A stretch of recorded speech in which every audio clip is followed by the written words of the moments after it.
Hello friends, Pushpa trailer highlights ఏంటో తెలుసుకుందాం. జగపతి బాబు గారిని స్మగ్లింగ్ సిండికేట్ హెడ్లా చూపించబోతున్నారు. పార్ట్ 1లో చూసుకుంటే కొండారెడ్డి, అతని తమ్ముడు జాలరెడ్డి, మంగళసేను, అతని భార్య దాక్షాయిని లోకల్ సిండికేట్ విలన్గా చూపించారు. పుష్పరాజ్ తన కారు రెడ్ కలర్లో ఉంటుంది. అలాగే ఇక్కడ గమనిస్తే హెలికాప్టర్ కూడా అదే కలర్లో ఉంది. బహుశా ఎర్ర చందనం రెడ్గా ఉంటుంది కాబట్టి ఇక్కడ రెడ్ కలర్కి ప్రిఫరెన్స్ ఇచ్చినట్లు మనకి సుకుమార్ అనిపిస్తుంది. ఇక నెక్స్ట్ షాట్లో శ్రీవల్లి కాలుని పుష్పరాజు తన ఫేస్ దగ్గర పెట్టి మేనరిజం చూపిస్తాడు. ఈ షాట్ అయితే వేరే లెవెల్ అని చెప్పాలి. ఫాహిద్ ఫాజిల్ అయితే తన మార్కును చూపించాడు. మెయిన్ విలన్గా చూపిస్తారా, సెకండ్ విలన్గా చూపిస్తారా మాత్రం అర్థం కావట్లేదు. గంధపు చెక్కలతో అంత్యక్రియలు చేస్తున్నారు. శ్రీవల్లిదా లేక పుష్పరాజు తల్లిదా మాత్రం అర్థం కావట్లేదు.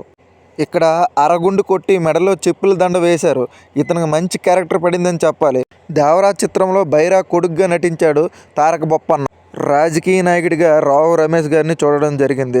ఇక అజయ్ గారి క్యారెక్టర్ సెకండ్ పార్ట్లో ఇంపార్టెంట్ గట్టిగా ఉందనిపిస్తుంది. జాలరెడ్డి, అతని అన్న మంగళం సేను, దాక్షాయిని పాత్రలు ఫస్ట్ పార్ట్ అంత ఇంపార్టెంట్ ఉండదనిపిస్తుంది.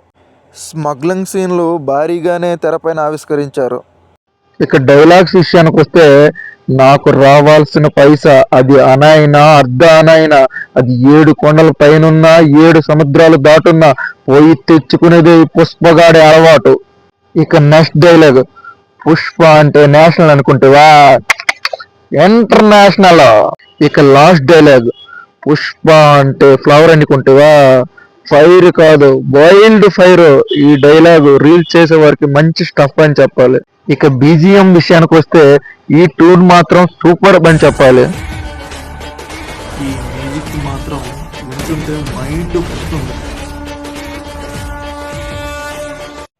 ఈ ఒక్క ట్యూన్ మినహా పార్ట్ 1లో మ్యూజిక్నే ఇటు తిప్పి కొట్టినట్లు అనిపిస్తుంది. ఇక ముఖ్యంగా మాట్లాడుకోవాల్సింది జాతర ఎపిసోడ్. ఈ ఎపిసోడ్ గురించి దాదాపుగా 70 కోట్లు ఖర్చు పెట్టారు. గ్లిమ్స్లో చూపించారు. పోలీసులను పుష్పరాజుని శేషాచలం అడవుల్లో కాల్చి చంపినట్లు ప్రజల్ని నమ్మిస్తారు. నేను బ్రతికే ఉన్నానని జాతరలో గంగమ్మ తల్లి గెటప్లో దర్శనమిస్తాడనిపిస్తుంది. ఇంటర్వెల్ ముందు ఫ్రీ క్లైమాక్స్లో వచ్చే ఈ సీన్ సినిమాకే హైలైట్గా నిలవబోతుందని తెలుస్తుంది. ఈ హైప్ చూస్తుంటే అన్ని రికార్డులు బద్దలు కొట్టాలని, తెలుగు సినిమా ఒక్క అడుగు ముందుకెళ్లాలని కోరుకుందాం. All the best Pushparaj.